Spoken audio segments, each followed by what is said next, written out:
EVM সংক্রান্ত যেহেতু ইভিএমের ব্যবহার হবে না মর্মে আমরা ইতোপূর্বেই কমিশন সভায় সিদ্ধান্ত নিয়েছি, ইভিএম সংক্রান্ত যাবতীয় প্রভিশন বিলুপ্ত করা হয়েছে। নির্বাচন কর্মকাণ্ডের সাথে সম্পৃক্ত কর্মকর্তাদের অবহেলাজনিত যে শাস্তিগুলো আছে সেই শাস্তিগুলো ক্লিয়ারলি ডিফাইন করা হয়েছে। এটা 3 কর্মদিবসের মধ্যে তদন্ত সম্পন্ন করতে বলা হয়েছে এবং পরবর্তীতে এটা বিধান নিশ্চিত করা হয়েছে যে এটার ফিডব্যাক গৃহীত ব্যবস্থা সম্বন্ধে যেন কমিশনকে জানানো হয় এবং ভবিষ্যতে এটা সংশ্লিষ্ট ব্যক্তির পার্সোনাল ডোসিয়ারের মধ্যে থাকবে। না ভোটের বিধান করা হয়েছে। এই না ভোটের বিধানটা হবে যদি কোথাও একজন প্রার্থী হয় বিনা ভোটে নির্বাচিত হবে না। সার্বিকভাবে না ভোট নয়, যদি কোনো কনস্টিটিউয়েন্সিতে মাত্র একজন ক্যান্ডিডেট হয় তাকেও নির্বাচনে যেতে হবে, তার বিপক্ষে না প্রতিদ্বন্দ্বিতা করবে এবং সেখানে যদি পুনরায় না বিজিত হয় দ্বিতীয় ইয়েতে তাহলে আর ভোট হবে না, তখন ব্যক্তি প্রার্থী বিবেচিত হবে নির্বাচিত বলে।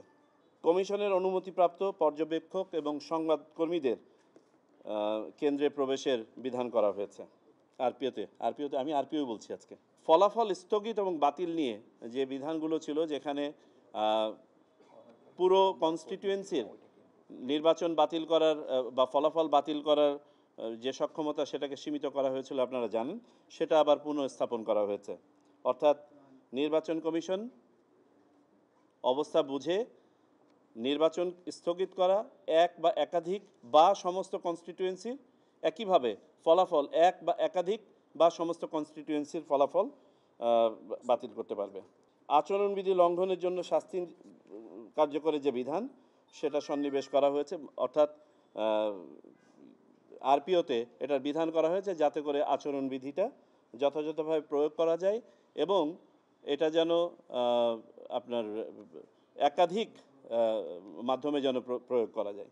গণমাধ্যম কর্মীরা ভোট গণনার সময় উপস্থিত থাকতে পারবে, তবে শর্ত একই বলবৎ থাকবে সবার জন্য যে গণনা শুরু থেকে শেষ পর্যন্ত যারা থাকতে চাইবেন তাদেরকে পুরাটা সময়ব্যাপী থাকতে হবে, মাঝপথে বের হয়ে যাওয়া যাবে না।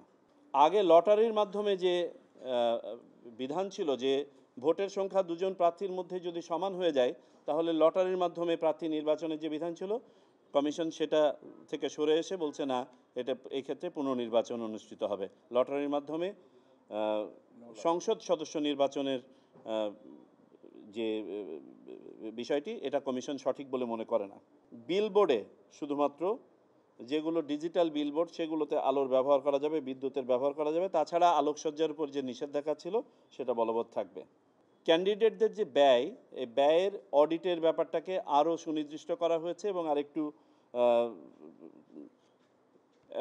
একনিষ্ঠভাবে দেখার ব্যাপারে সিদ্ধান্ত নেওয়া হয়েছে। তবে এই ক্ষেত্রে নির্বাচন কমিশন যেগুলো মনে করে যে এগুলোতে ব্যত্যয় হয়ে থাকতে পারে সেগুলোকেই অডিট করবে। ইতোপূর্বে রাজনৈতিক দলগুলো ব্যক্তি পর্যায় থেকে 10 লক্ষ পর্যন্ত এবং প্রতিষ্ঠান পর্যায়ে 50 লক্ষ পর্যন্ত অনুদান বা ডোনেশন নিতে পারত। এটাকে 50 লক্ষ করা হয়েছে উভয় ক্ষেত্রেই, তবে শর্ত দেওয়া হয়েছে যে ব্যাংক অ্যাকাউন্টের মাধ্যমে এই ট্রানজ্যাকশনটা হতে হবে এবং সংশ্লিষ্ট ব্যক্তির ট্যাক্স রিটার্নে এটা দেখাতে হবে।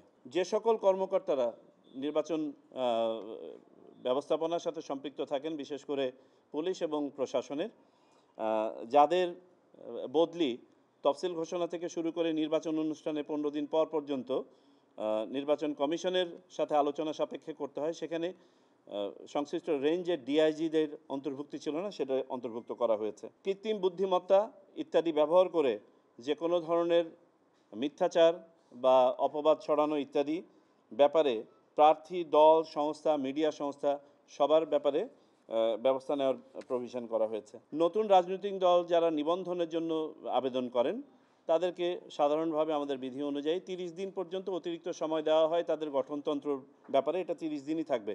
যদিও বা সংস্কার কমিশন এখানে 90 দিন পর্যন্ত এটাকে বৃদ্ধি করার ব্যাপারে একটা প্রস্তাব করেছিলেন, আমরা বিবেচনা করে দেখেছি এটা করতে গেলে পারে দেখা যাবে আমরা এই কাজটা সম্পন্ন করতে পারবো না, প্রসেসটা অনেক ডিলে হয়ে যাবে। কোনো রাজনৈতিক দলের নিবন্ধন দরখাস্ত যদি নাকচ হয় তাহলে 15 দিনের মধ্যে সুনির্দিষ্ট কারণ উল্লেখ করেই নির্বাচন কমিশন তাদেরকে পত্র দিবে। অতীতে শুধুমাত্র নাকচ করে চিঠি দেওয়া হতো এবং এই চিঠিটা আদালতে তারা উপস্থাপন করতে পারতেন এবং আদালতে এই কারণগুলো যথাযথভাবে প্রদর্শিত না হওয়ার কারণে অনেকে আবার নিবন্ধন ফেরত পেতেন। তো আমরা সিদ্ধান্ত নিয়েছি যে এখানে প্রতিটি কারণ যথাযথভাবে উল্লেখ করা হবে। কোনো রাজনৈতিক দলের কার্যক্রম স্থগিত হলে বা নিষিদ্ধ হলে নিবন্ধন স্থগিত করার যে এটা একটু অস্পষ্ট ছিল, এটা স্পষ্ট করে আরপিওতে অ্যাড করা হয়েছে। হলফনামায় যদি কেউ মিথ্যাচার করে, হলফনামায় যদি মিথ্যা তথ্য দেয়, তাহলে সেটার ব্যাপারে তদন্ত করে কার্যকরী ব্যবস্থা গ্রহণ করার জন্য আরও সুনির্দিষ্টভাবে আরপিওতে সন্নিবেশ করা হয়েছে এবং এই সময়কালটা হবে যে অফিসের জন্য উনি নির্বাচনটা করছেন সেই অফিসের মেয়াদকাল পর্যন্ত। এরপরে স্বাভাবিকভাবে ফৌজদারি মামলা অন্যভাবে হতে পারে।